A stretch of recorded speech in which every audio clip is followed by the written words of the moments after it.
What's up, guys? I'm Under here today. I'm doing an oil change in the car, but that's not what the video is going to be about.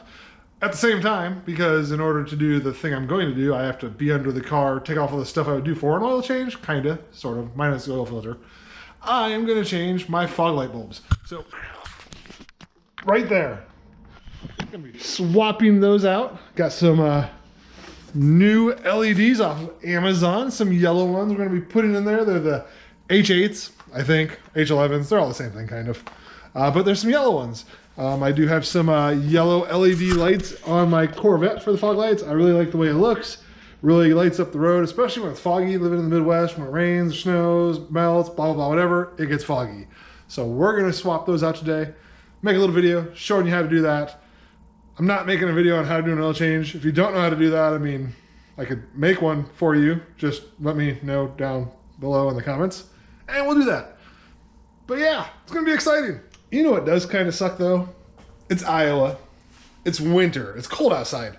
And that guy right there, that guy, my heater, decided to take a crap. So now, I've got no heat in my garage. So, I'm wearing jackets in all these videos I've been doing. I'm going to lay on the cold-ass ground down there to do this. One of these days, maybe I'll find an electrician buddy to swap that out for me. I don't think I want to try it myself. I've got this thing with electricity where, like, I'm scared of dying from it. So I don't mess with electricity. And where I live, I don't know anyone that's really an electrician. So I probably just need to ask people or Google it, maybe, to find somebody to come put a new one in for me, because it's cold out here and being cold sucks. Especially laying on the ground, working on cars, or being outside, or just doing anything in general sucks when it's cold. So I need my heater fixed. Maybe I'll find somebody that can do that for me. But just wanted to share that with you guys because, you know, I'm in a sharing mood. All right, so we're gonna start by jacking the car up, and make sure, put some jack stands under there too. You want to be safe about this. You don't want your car falling on you and possibly killing you. That'd be bad. So use jack stands, hold it up properly, so that way you don't have to worry about getting hurt and have other people worry about getting hurt. So that's where we start. Now we're gonna go down below the car, and I'm going to show you all the different things we're going to take out, unscrew to get ready to do this. All right, like I said, I'm doing an oil change, so ignore that. But first thing I do is we're going to have to pull this underbody carriage off, and it's just these Torx nuts around it that hold that on. I'm going to pull it all the way off. You probably don't have to if you're just doing your headlight bulbs, because we have to get to this, but I'm going to pull this all the way off. You'll see there's these nuts all along the front, and then there's 3 or so along the back too. I'm gonna pull those out really quick here. And for anyone wondering, like a, I don't know, T27 maybe. Right down the side, little Torx bit. I'm just using a ratchet with a little nut driver thing that plugs into. It's actually a little kit I've got that has this. It snaps into place. Now it's on there, and I can use my ratchet to loosen those and pull them out. Honestly, they're not in tight. They just thread into some little plastic inserts up there, so they come out pretty easily. You know what? While I'm under here, I'm just going to go ahead and show you guys how to do this oil change, just in case. Maybe I'll make a separate video, like a couple minute long video. But I want to do that really quick, so just bear with me, or maybe you won't bear with me because it'll be a different video and you won't even know what the hell I'm talking about. All right, so we got the cover removed. That bottom bay, there's some of the screws there, some of the screws there, some of the screws right there. Now we have access to the oil pan right here. And if you got the 2-liter turbocharged ST, or even like, I don't know, just a regular one without the turbocharger, it's still in the same spot. The thing is on the back side of the engine bay, which is the side of the engine actually. But it's just right there, and it's a 15mm socket that fits on there. And then the oil filter is up at the front side of the engine right there. Easy to get to. And we're just gonna loosen this nut, let the oil drain into the pan. After it's done, put the nut back in, come up here, take the oil filter off, let the oil and stuff drip into the pan, and then we'll install the new oil filter there. We'll put a little bit of oil on the seal of the new oil filter we're gonna slide in, put it right there, and then you reassemble everything, and that's how you do an oil change in your car. So yeah, that's silly. I probably won't add this. And there's the oil plug. And there's the oil draining out of the car. Super exciting. Now I sit here and wait for it to drain. You know, some of you might be wondering, why do I work on cars, or what got me interested in working on cars in the first place? Well, growing up, my dad was a car guy. He wasn't much of a talker, but he was a car guy. And his idea of talking is mumbling at you. And you hopefully understood what he said, because if you didn't and you got him the wrong tool when you were working on cars with him, he mumbled at you louder and maybe threw in some swear words. So it would be something like wrench. So I'd go grab a, I don't know, 12mm wrench, or I don't know, 3/8 wrench or whatever at the time, give it to him, be like, fucking 3/8 or whatever.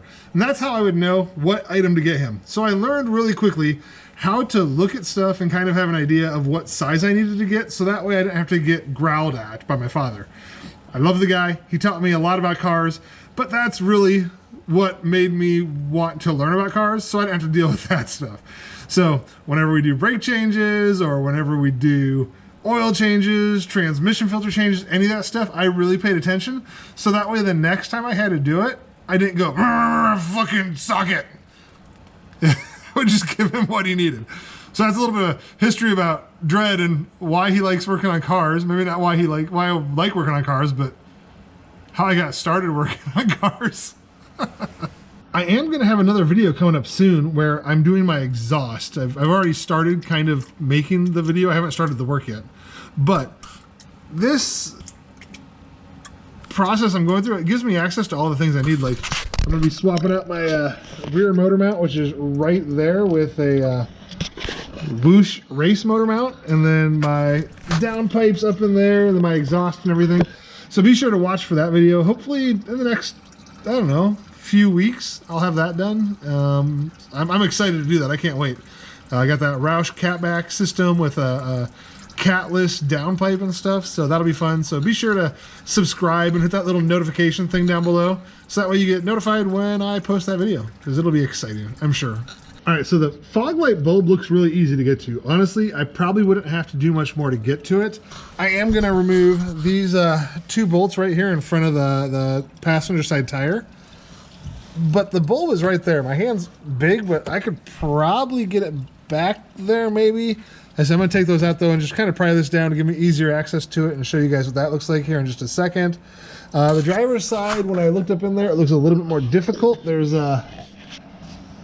this box and stuff all in the way, so I'm definitely gonna have to unbolt that to squeeze my hands in there, but it shouldn't be too bad. And then after the oil's changed, go ahead and tighten that nut back up in there, that bolt back, put it back in there, and then I just kind of wipe it down, so that way there's no oil drips or anything there. Now we can come up to the front, pull the oil pan with us, and I'm gonna be removing that oil filter. Now, if it's on correctly, you should probably be able to loose it by hand. I'm gonna have to grab an oil wrench. It is on there pretty tight, so let me grab that quick. And I personally like to use this socket cup style of oil filter wrench. Just a little bit easier to slide up on here, kind of like this. And it kind of cups the bottom, and then you can just unthread it from there. It's gonna be a little bit hard to do by one hand, but kind of loosened enough now I can get it in my hand. I put some shop rags up kind of along here, because once I pull that off, oil is going to start dripping down on it, and I don't want to get it all over the bottom of my engine here. Yours might be a oily mess and it doesn't matter, but you know, it's just the little things. And then what you want to do is get some oil on the tip of your finger and just kind of rub it on the seal around here, just to help promote a really solid seal. Don't drench it, just get enough to get just a little bit of oil there on top. And then we're gonna take that oil filter now that it's all done and ready, and just put it up there in place. All right, and there it is, new oil filter in place, ready to go. Don't over tighten that thing. Just tighten it down till the seal hits the engine block up there, and then you just turn it a little bit on there. You don't want to get it super duper tight so it doesn't come off ever. And then just make sure for your engine oil and oil filter, use a good quality brand. There's a lot of different ones out there. Some people use the OE Motorcraft stuff only. I use Mobil 1 in all my vehicles, my Corvette, my truck, my Cadillac, everything. This is what I use. Just again, use a good brand. Don't use some off-brand cheap stuff. You don't want to risk it. All right, so like I said, pulled those two bolts out there, and then you can pry this back a little bit. Now you can see right there, that's the fog light bulb right there. Easy to get to. I can reach my hand up in there, just turn it.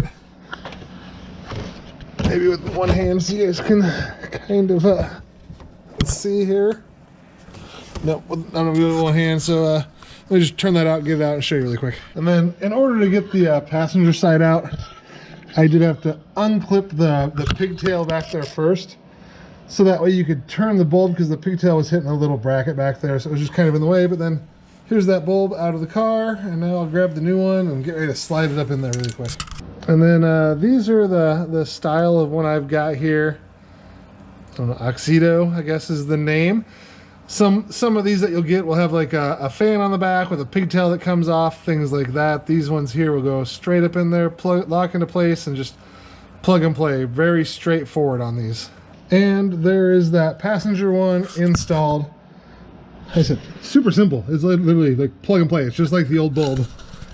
Goes up in there. You could actually probably install that one with the pigtail connected, because it sticks back a little bit further. But we're just going to do it that way. Now on to the driver's side. All right, the driver's side's a lot tougher to get to than I thought it would be, so I'm going to go ahead and remove this front cover off the car here. It's going to be those screws in front of the tires on both sides. There's some more screws kind of along the back here.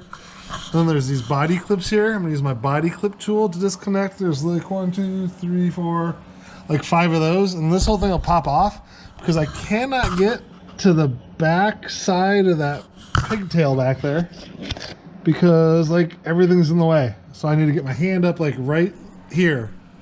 So I'm going to pull this off really quick. And then this gives me the opportunity to use like one of my favorite tools, my body panel tools, on these clips at the front up here.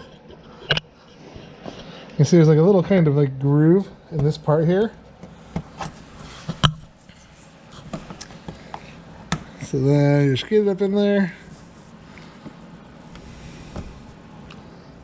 Kind of pry it down. It's going to pull the centerpiece out a little bit. And then you can pry the whole thing out, just like that. We're going to do that to all those clips all the way around there really quick. And then I did find that I don't have to take the whole thing off. I just got to loosen these bolts at the front enough that I can pop it down. And then I can actually take these out on the side. There's like one of those little Torx nuts that was up there. And then now I have access to get up in there, and I can take it out now without having to pull this whole little shield off. So might just be a helpful tip to anyone else trying this. I mean, you could still pull the whole shield off and do it, but you don't have to if this is all you're doing. And then just gonna check them really quick before I reassemble everything, make sure they're both working. Yep, we've got bright, super bright yellow fog lights. So now I'll go ahead and just reassemble everything. And then I would definitely recommend having some body clips when you're taking off, like the body clips on the car, like these style clips. You're bound to break some, especially if your car's driven or it's cold or stuff like that. You can see I've got broken clips right there. So I've always got body clips here in the garage with me. I buy them by like the case, so there's a bunch in there.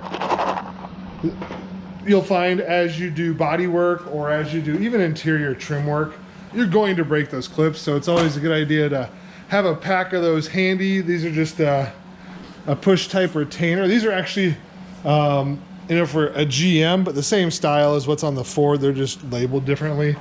You'll find that a lot of different vehicles use the exact same clips. You could buy vehicle specific ones, but honestly, those are the clips that fit in this just fine. Definitely have those though. As always, body panel trim tools. Have yourself a set of these. I'll link some tools and stuff down in the description below that I use when I do this stuff. But after you get all that in, just reassemble it the opposite way of how you took it out. Put the cover back on, put the other cover back on, screw it all back together, and then now it's all reassembled. Some people will switch out the actual lenses for yellow lenses instead of yellow bulbs.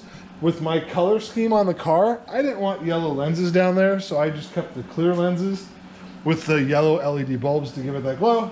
I'm gonna go ahead and drop the car down, start it up, check the oil since I did just do an oil filter change and stuff like that, make sure the levels get on there, and then take it out for a spin, show you guys what these fog lights look like at night.